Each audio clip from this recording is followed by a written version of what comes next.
E aí, meus bidos prateados, meus bidos surfistas! Bom, galera, é o seguinte, hoje estou aqui para falar de um encadernado que eu aproveitei a promoção na Amazon, que estava por menos de R$20 e comprei.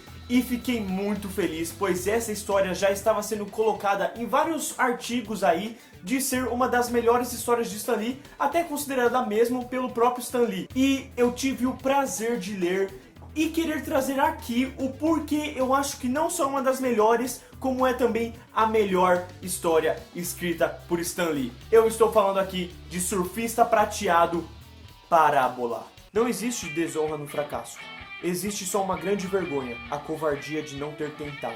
Se desistirmos da luta só porque as chances de vitória são pequenas, onde fica nosso valor? Que nossa motivação seja sempre o que nos leva em frente e não as chances de sucesso. Por que não percebem que a fé mais verdadeira de alguém é a fé em si mesmo? Pois é, galera, essas frases são um pouquinho do quão filosófico e poético é a narrativa, a história, as falas dos personagens na história Parábola do Surfista Prateado.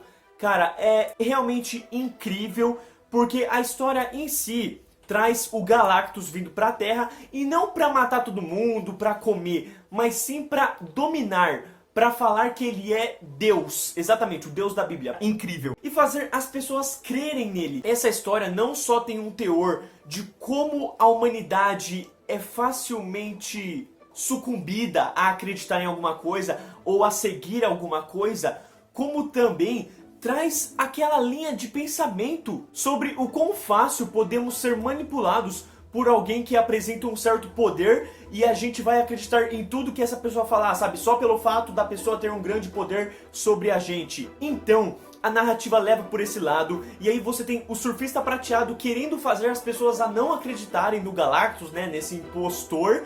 E as pessoas lutam contra o Surfista Prateado mentalmente, assim, né? Porque poder mesmo eles não têm. É verdade. A história entra nesse lado como se o Galactus fosse o diabo, falando que é Deus, e o Surfista Prateado sendo Jesus. Cara, tem literalmente uma cena em que ele está caindo na posição da cruz, assim, e praticamente falando pra perdoar as pessoas porque elas não sabem o que fazem, sabe? Que é uma frase ali da Bíblia, tá ligado? A HQ tem esse teor religioso, mas não é algo que vai criticar os cristãos ou que não vai funcionar pra quem não acredita em nenhuma religião, sabe? Não, essa HQ, ela é praticamente atemporal, porque ela funciona na época em que ela foi lançada, que é lá pelos anos 80, como ela funciona nos dias de hoje, entende? Ela traz um personagem chamado Colton, que é praticamente um profeta, né? Um cara da Bíblia ali e tudo mais, que ele realmente, no momento que chega o Galactus, ele acredita que ele é Deus, e ele começa a profetizar, fazer de tudo para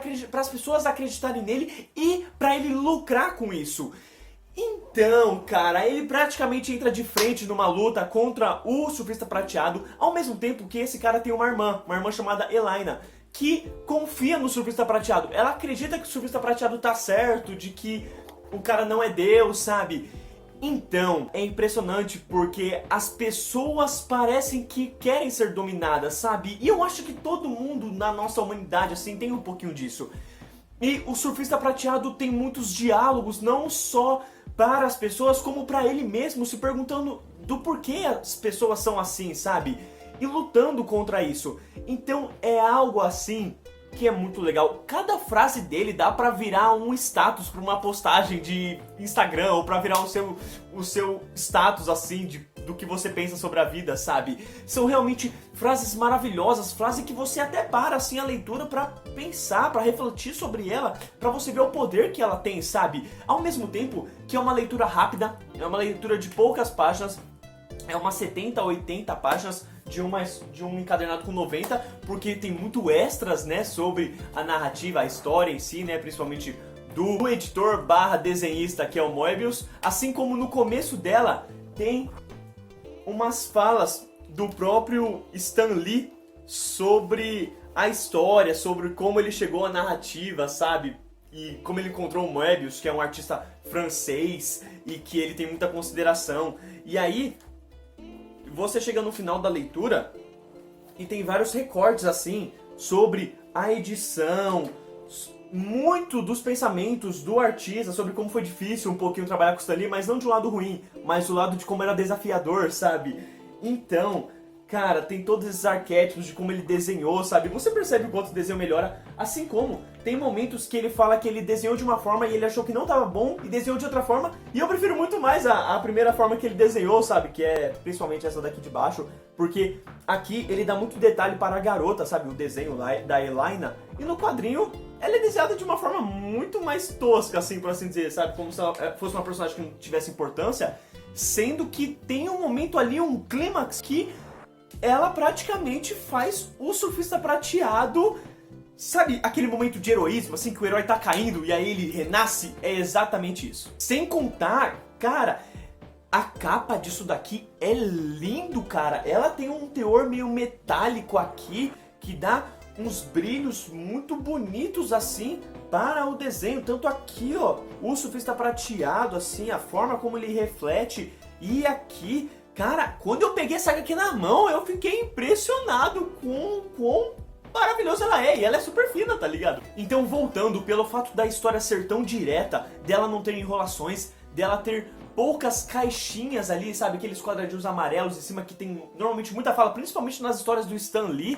E, sabe, é um carinho do Stan Lee. É algo que o Stan Lee, como autor, tem assim. E que se você ler as histórias antigas... você tem um carinho por aquilo, sabe? Por um estilo mais infantil que ele tinha de falar tudo o que tá acontecendo, de apresentar todas as coisas, e que hoje em dia fica um pouco passado, sabe? Você está mais acostumado com os quadrinhos de hoje em dia, que são mais rápidos a leitura, que apresentam o bagulho direto, sabe? Que não fica repetindo pra você o que já tá sendo no desenho. Então aqui já é uma parada muito direta, sabe? O Stan Lee, ele já escreveu histórias faz tempo, e isso, nessa época quando ele escreveu o Parábola, ele já tinha parado de escrever, então ele voltou mais uma vez, sabe? Sem contar que o Surfista Prateado é o personagem favorito dele. E exatamente, eu achava que era o Homem-Aranha também. Eu tô chocado. E aí ele dá total valor para essa edição, sabe? E o final dessa edição, cara, traz um ar triste, mas não só um ar triste para o personagem do Surfista Prateado, mas para como você começa a perceber o quão péssimos nós somos,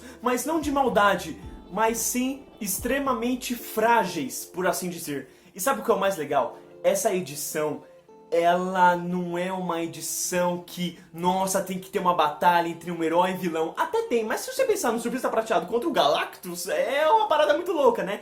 E ela é muito mais filosófica, ela é muito mais política, sabe? Então é muito interessante a discussão que ela traz, como ela é desenvolvida e como uma edição pode ser curta e espetacular, entende? Cara, se você não tem essa edição, compra essa edição. Você vê que eu tô falando um monte aqui e eu não dei spoiler praticamente nenhum. Então, você precisa realmente ler. O final dessa edição, meu Deus, é muito pesado. E, cara, os desenhos do Moebius são lindos. São realmente uma parada meio europeia, assim, sabe? Bem francês, muito bonito.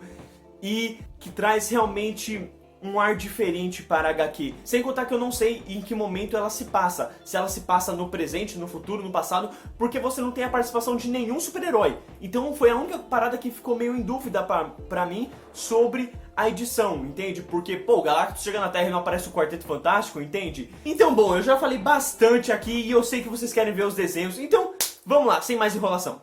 Bom, galera, vamos lá pra vocês terem uma ideia um pouquinho da leitura, né, cara? Olha, meu Deus. Eu não tava preparado.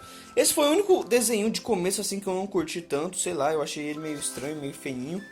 Mas, cara, depois que você começa essa história com o roteiro de Stan Lee e a arte de Moebius, irmão, aqui você tem realmente uma história, sabe? De uma nave chegando e muito da população, das pessoas reagindo a isso, sabe? Parece até uma mistura de quarentena, tá ligado? Pelo fato de como as pessoas reagem, de como elas piram com isso e de como um ser tão poderoso como o Surfista Prateado pode se sentir sozinho a ponto de viver isolado como se fosse um mendigo, sabe? Ó, a polícia aqui confiscando o surfer dele, tá ligado? A prancha dele. E enquanto isso, temos a entrada magnífica de Galactus, cara. Olha essa entrada. O jeito como ela é formada, e até como o próprio desenhista comenta isso nos extras, sabe? Como ele gosta dessa forma da entrada do personagem. Cara, é realmente muito bem feito. O cara chega e fala isso, ó. Pronto. A galera acha que ele é Deus. Acabou. Entende? E aí você tem aqui o Colton, que eu comentei. O Colton e a Elaina.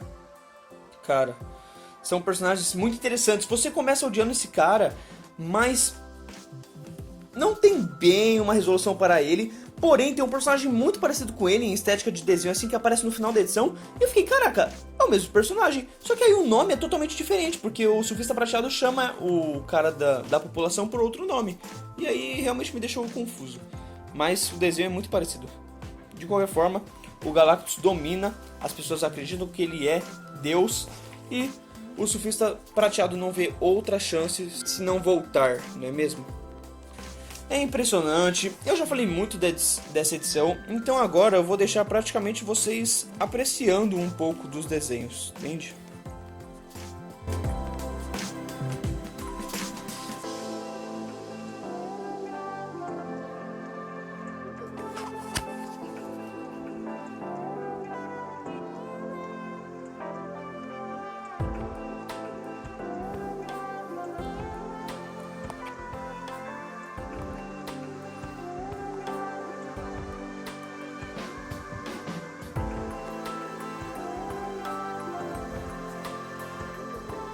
E então, no final de tudo, temos esses belíssimos extras que, cara, vale a pena cada segundo da sua leitura. O cara comentando sobre as letras, que é bom falar pela nota do editor mesmo, né? Que o desenhista, ele tem um jeitinho de fazer as letras, né? Como escreve, assim, as falas, né? As falas, assim, dos personagens. E o editor brasileiro tentou ao máximo trazer o mesmo jeito de escrita dele. Então você vê que é uma forma diferente, assim, não é o normal, conveniente que a gente vê por aí nas várias edições. Então é isso, cara. Olha aqui, ó. Várias HQs falando sobre Surfista Prateado, este personagem incrível. E umas artes aqui ainda de outros super-heróis que a gente conhece. Concluindo, é uma edição espetacular que merece a sua leitura. Eu considero a melhor edição do Stan Lee, porque eu já vi muitos catálogos, sabe? Muitas listas de melhores histórias do Stan Lee e eu li a maioria. A única que eu ainda não li é o capítulo final do Homem-Aranha, sabe? Mas eu não sei, como ele estava escrevendo naquela época, cara, eu realmente considero essa a melhor história do Surfista Prateado. Foi praticamente a segunda história que eu li do Surfista Prateado, porque a primeira história que eu li foi quando ele apareceu pela primeira vez nos quadrinhos, né, que foi a história do Quarteto Fantástico, que eu já trouxe aqui pro canal. Então, cara, se vocês realmente souberem de alguma outra história do personagem, ou histórias da Marvel mesmo assim, ou da DC, mais filosóficas, mais atemporais, sabe, bonitas de se ler assim, que vocês conheçam, comentem aí pra eu buscar, pra eu tentar comprar. Eu já tô buscando algumas da DC, assim, com o Superman, que tem uma parada meio assim. Dessa forma, se você já leu essa HQ do Surfista Prateado, comente aí o que você acha dela, se você gosta dela, se você concorda que é a melhor história do Stan Lee. E se você não leu ela, leia, volte pra cá, comente. Beleza? Não esqueça disso. Eu agradeço muito por terem visto o vídeo até aqui. Falou!